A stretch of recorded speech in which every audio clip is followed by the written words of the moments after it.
من قرآن کریم نے پہلے ہی شروع میں ذالکل کتاب کہا تھا. اس کو کتاب،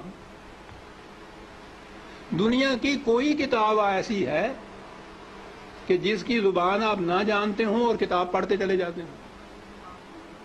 کوئی کتاب آپ بتا دیجیے. زبان نہ جاننا تو ایک طرف، فرض کرو زبان جانتے بھی ہوں اور وہ کتاب کی زبان ذرا مشکل ہو تو آپ ایک آدھ صفحہ پڑھ کے کہہ دیتے ہیں کہ نہیں صاحب میری سمجھ میں نہیں آتی. آپ کتاب پڑھتے ہیں تاکہ سمجھ لیں اس کو. خدا نے بار بار کہا ہے کہ ہم نے اس کو لسان عربی مبین میں واضح طور پر اس کو بیان کیا، لعلکم تعقلون، تاکہ تم سمجھ سکو. کتاب کو اگر سمجھ کے پڑھ لیا جاتا عزیزان من تو نہ ملوکیت باقی رہتی، نہ سرمایہ داری باقی رہتی، نہ مذہبی پیشوائیت باقی رہتی. سازش یہ کی گئی کہ سمجھنے کی بات یہ ہے نہیں، بغیر سمجھنے کے، بغیر مفہوم جاننے کے ان کے الفاظ کا دہرا دینا جو ہے اس سے نیکیاں مل جاتی. ایسا چکر دیا کہ کتاب کا سمجھنا جو تھا، سمجھنا کتاب کا بے معنی ہو گیا. بغیر سمجھے ہوئے اس کے الفاظ کا دہرا دینا عین مقصود یہ رہ گیا.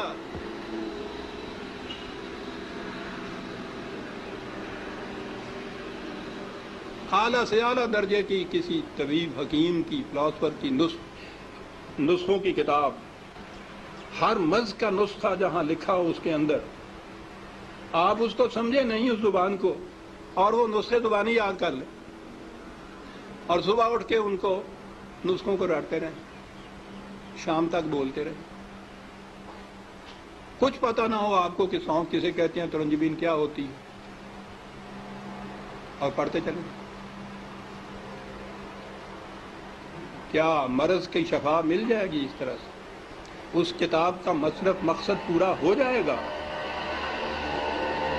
میں نے کہا ہے ابھی کہ ہے کوئی دنیا میں اور کتاب جس کے ساتھ یہ کچھ آپ کرتے ہوں؟ عزیزان من، اس کتاب عظیم نے کیا لیا ہے کہ ہم اس کے ساتھ یہ کرتے جو کسی کتاب کے ساتھ نہیں کرتے. یہ سب اس لیے کہ یہ سمجھ میں نہ آ جائے، کہیں ہو نہ جائے آشکارا شرع پیغمبر. کہیں یہ آج ہی کی سازش نہیں ہے، شروع سے چلی آ رہی ہے. یہ لگا دو اس لائن کے اوپر کہ دہراتے جاؤ اس کو ساتھ بغیر سمجھے.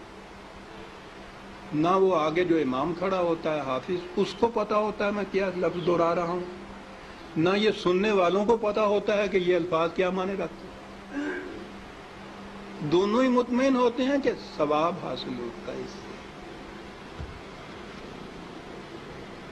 اس کتاب کے ساتھ. کیا کی تو ہم میں اور ان میں کیا فرق ہے جن کے پاس وہ کتاب نہیں ہے؟ فرق یہ ہے کہ ہم دور مجرم ہیں. ہے بھی کتاب، اور کتاب کو اتنا، اس کو پڑھنا تو کہیں گے نہیں پڑھنا، تو پھر بھی وہ ناظرہ پڑھا جاتا ہے جو دہراتے ہیں. ناظرہ پڑھنا بھی تو یہی ہوتا ہے، الفاظ ہی ہوتے ہیں جن کو دہراتے ہیں ہم. یہ کتاب ہدایت تھی، یہ وہ نقشے اس میں دیے ہوئے تھے کہ فلان دوراہے پہ پہنچو تو دائیں کی طرف مڑ جاؤ تو اس طرف جاؤ گے، بائیں کی طرف کا راستہ اس طرف چلا جائے گا.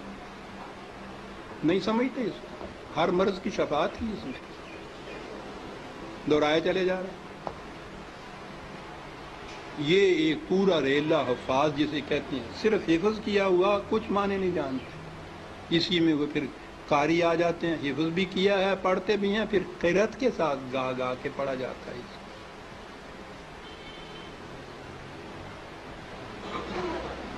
قانون کی کتاب گا کے پڑھنے کی. قرآن میں یہ لکھا ہوا ہے کہ چوری کرنے والا عورت ہو، چوری کرنے والی ہو، جرم کے عوض میں اس کے ساتھ یہ سزا اس کو دو. اب اس کو آپ گاتے چلے جائیے قانون کو.